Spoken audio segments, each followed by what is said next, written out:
नमस्कार, तुमच्या सगळ्यांचं माझ्या चॅनलवरती स्वागत आहे। माझ्या चॅनलवरती म्हणजेच निकिता धनी ऑफिशियल या माझ्या चॅनलवरती तुम्हाला वेळोवेळी बीएससी नर्सिंग कोर्स रिलेटेड सगळी काही इन्फॉर्मेशन दिली जाणार आहे। तर नुकतंच आता आपल्या महाराष्ट्रामध्ये बीएससी नर्सिंगची जी ॲडमिशन प्रक्रिया आहे ती चालू आहे। काल रात्रीच कॅप राऊंड 2 ची जी काही सीट मॅट्रिक्स आहे ती आलेली आहे आणि तुम्ही सगळ्यांनी चॉईस फिलिंग केलेली असेल। आता हा इम्पॉर्टंट अपडेट देण्यासाठीच मी स्पेशली व्हिडिओ बनवलेला आहे।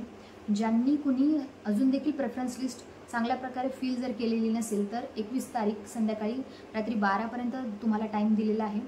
तुम्ही आधी सीट मॅट्रिक्सनुसार पहा की कुठल्या कॉलेजमध्ये किती सीट्स आहेत, त्याच्यानुसार तुम्ही प्रेफरन्स लिस्ट जी काही आहे ती अपलोड करू शकता। आता या ठिकाणी डाऊट कुणाचा आहे की ज्यांना चॉईस नॉट अवेलेबल आलेला आहे तर ते विचारतात की आम्हाला सेकंड राऊंडमध्ये कॉलेज मिळेल का। मी याच्या आधी देखील कॅप राऊंड 1 मध्येच तुम्हाला सांगितलं होतं की प्रेफरन्स लिस्ट कशी बनवायची आहे। त्याचा एक व्हिडिओ मी माझ्या डिस्क्रिप्शनमध्ये त्याची लिंक दिलेली आहे, तो पहा। तुम्हाला जे काही तुमचे मार्क्स आहेत त्याच्या अकॉर्डिंग कॉलेजमध्ये सीट मॅट्रिक्सनुसार पहा जागा किती आहेत, त्याच्यानुसार कॉलेज टाका। अजून देखील ज्यांनी फिल केलेलं नसेल त्यांच्यासाठी स्पेशली मी सांगते आहे।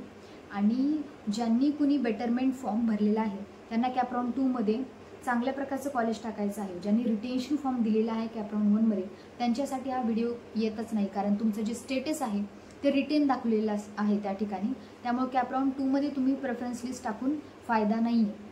तर नवीन बेटरमेंट रूलनुसार जर तुम्हाला चॉईस नॉट अवेलेबल सेकंड राऊंडमध्ये जरी देखील आलं तर तुम्ही थर्ड राऊंडमध्ये वेट करायचं आहे तुम्हाला कॉलेज मिळण्याचा।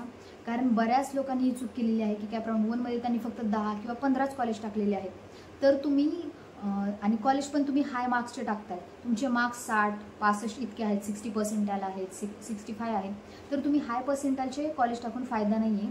तर तुम्हाला एक कॉलेज घ्यायचं आहे तर तुम्ही सगळेच प्रेफरन्स लिस्टमध्ये कॉलेज टाका। मी आधी पण सांगते की पहिल्यांदा तुम्ही गव्हर्नमेंट कॉलेज टाकून द्या, त्याच्यानंतर एक मार्क्स अकॉर्डिंग पहा की लास्ट इयरचं कट ऑफ पहा, तुमच्या शेजारचं जे काही कॉलेज तुम्हाला पाहिजे त्याचं कट ऑफ पहा लास्ट इयरचं आणि ते फिलिंगमध्ये टाकून द्या। 50 60 किंवा 100 सगळे बीएससी नर्सिंगचे कॉलेज टाकून द्या। तुम्हाला निश्चितपणे या ठिकाणी एक पॉईंट सांगते मी, हायलाईट पॉईंट, की कॉलेज बीएससी नर्सिंगचं मिळणार। जे काही स्टुडंट सांगतात की मला कॉलेज नाही मिळालेलं आता मी काय करू, तर त्यांच्यासाठी काही घाबरून जाण्याचं कारण नाही आहे।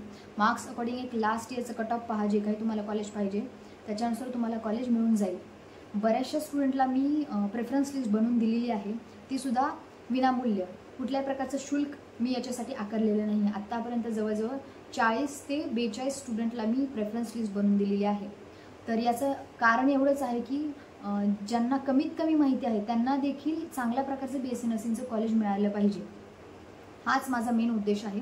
आणि बीएससी नर्सिंगच्या रिलेटेड जे काही इन्फॉर्मेटिव्ह व्हिडिओज आहेत ते मी माझ्या चॅनलवरती अपलोड करण्याचा प्रयत्न करणार आहे।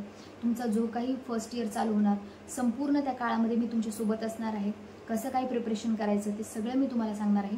त्यासाठी आजच या चॅनलला सबस्क्राईब करा आणि व्हिडिओ जर तुम्हाला आवडला असेल तर नक्कीच व्हिडिओला एक लाईक करा आणि कमेंट सेक्शनमध्ये देखील तुम्ही मला काही जर तुमचे डाऊट असतील तर ते देखील विचारू शकता। मी वेळात वेळ काढून तुमच्यासाठी त्यांचा कमेंटचा उत्तर देण्याचा प्रयत्न करेन। तर नक्कीच आपण भेटूया पुढच्या व्हिडिओमध्ये। तोपर्यंत नमस्कार, थँक्यू।